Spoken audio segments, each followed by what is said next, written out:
Jadi sore menjelang malam ini kami berada di Dusun Batu Kandek 1 di Banjarsalang ya, Banjarsalang, untuk melakukan bedah desa di Desa Batu Kandek. Tentu dari perjalanan kami bersama OPD terkait, bersama Pak Berbekal, Pak Camat, tentu beberapa catatan-catatan yang sudah dibuat oleh tim, oleh rombongan, tentu sesuai dengan tugas-tugasnya masing-masing di masing-masing OPD. Tentu pertama masalah jalan, ya saya sangat saya mengakui bahwa di Batu Kandek ini sangat banyak sekali jalan. Saking banyaknya kita kadang-kadang susah membedakan mana jalan kabupaten dan mana jalan desa. Karena Batu Kandek ini sangat luas, terdiri 8 dusun, ya, sehingga jalan-jalan desa dengan jalan kabupaten itu lebarnya sama. Nah, sehingga ini memerlukan kerja keras, dan saya juga sudah minta pada Pak Berbekal, walaupun jalan kabupaten masih banyak belum ditangani, silakan segera inventarisir mana jalan-jalan yang akan diserahkan ke kabupaten, sehingga nanti kita akan garap oleh kabupaten. Dan kita berusaha kalau pinjaman pen kita selesai dapat ya tahun 2021, kemudian tidak ada refocusing anggaran lagi tahun 2021, saya pastikan jalan-jalan kabupaten yang ada di Nusa Penida ini bisa selesai. Nah, kemudian jalan-jalan yang lain terkait jalan desa, kemudian jalan ke destinasi, saya sudah tugaskan Berbekal untuk segera koordinasi dengan warganya untuk pembebasan lahannya, sehingga nanti kita buatkan badan jalan segera, termasuk jalan ke tempat warga miskin yang cuma 2 kakak ini, karena nanti ada rencananya perluasan pemukiman. Tentu kita akan usaha bantu untuk jalannya. Yang penting nanti pembebasan lahannya pasti dulu. Kemudian yang paling parah lagi adalah masalah air kan. Jadi air ini di Batu Kandek kan ada Guyangan, di mana mata airnya dikelola oleh UPT BWS dan BWS, kemudian PDAM. Nah, memang reservoir ada, kemudian pipa induk ada, SR juga ada, tapi tidak semuanya bisa keluar air kan. Lucu kan, tempat ini ada sumber airnya, tapi banyak warganya yang tidak mendapatkan air. Nah, tadi saya mencoba untuk naik turun reservoir untuk melihat apa sebenarnya yang terjadi, sehingga sampai hari ini PDAM masih bekerja untuk mencoba ya memasukkan air ke reservoir dengan melakukan penggiliran air nanti, sehingga penutupan palop itu bisa dilakukan, sehingga warga-warga kita yang selama ini tidak dapat air berbulan-bulan bahkan bertahun-tahun dengan SR-nya sudah terpasang bisa terpenuhi air. Yang paling penting lagi, saya tugaskan PDAM untuk mau begadang malam hari untuk menutup malam hari kan tidak ada yang menggunakan air kan, sehingga malam hari dipergunakan kesempatan itu untuk mengisi reservoir dengan menutup palap-palapnya, sehingga nanti reservoir bisa terisi semuanya.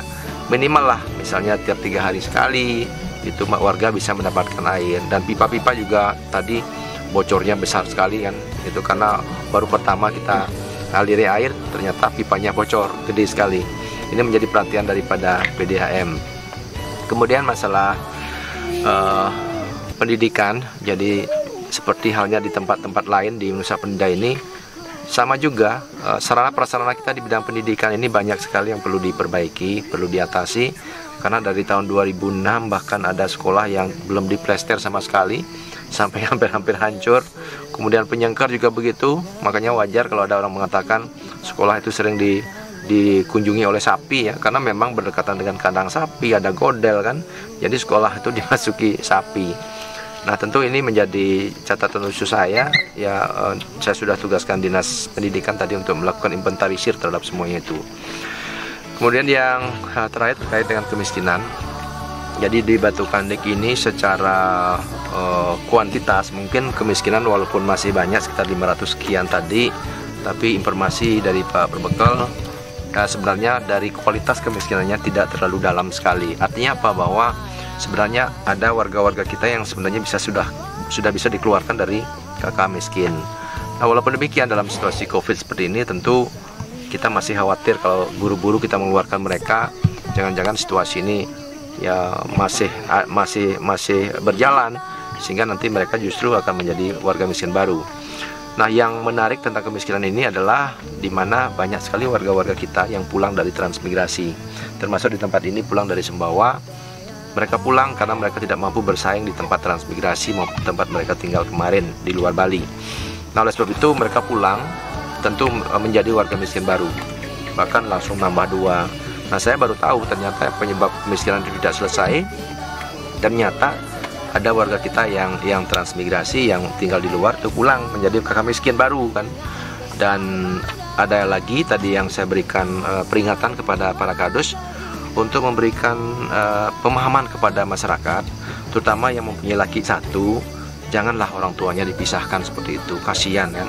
Masa orang tua satu-satunya, anak laki satu-satunya semata wayang lagi kan, itu harus memisahkan gara-gara ingin orang tuanya mendapat bantuan. Ini tidak baik ya. Tentu ini menjadi edukasi. Istilah Bali bilang kan, kita ini nistang widi ya. Nistang Swecan Widi, kemudian mungkin kita seolah ingin orang tua kita menjadi miskin. Kalau itu permasalahannya, saya yakin itu Tuhan juga akan memberikan kita peringatan, kita benar-benar menjadi warga miskin lagi. Mungkin hidup kita tidak tenang karena kita meninggalkan orang tua.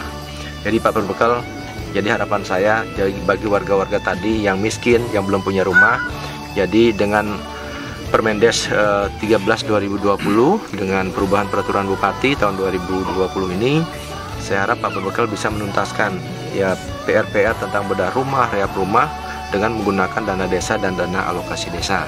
Nah, terkait dengan anggaran-anggaran lain infrastruktur, nanti yang gede-gede serahkan ke kita, ke pemerintah daerah, dan tentu saya bersama Dinas PU nanti akan melakukan inventarisir lebih lanjut. Saya kira itu.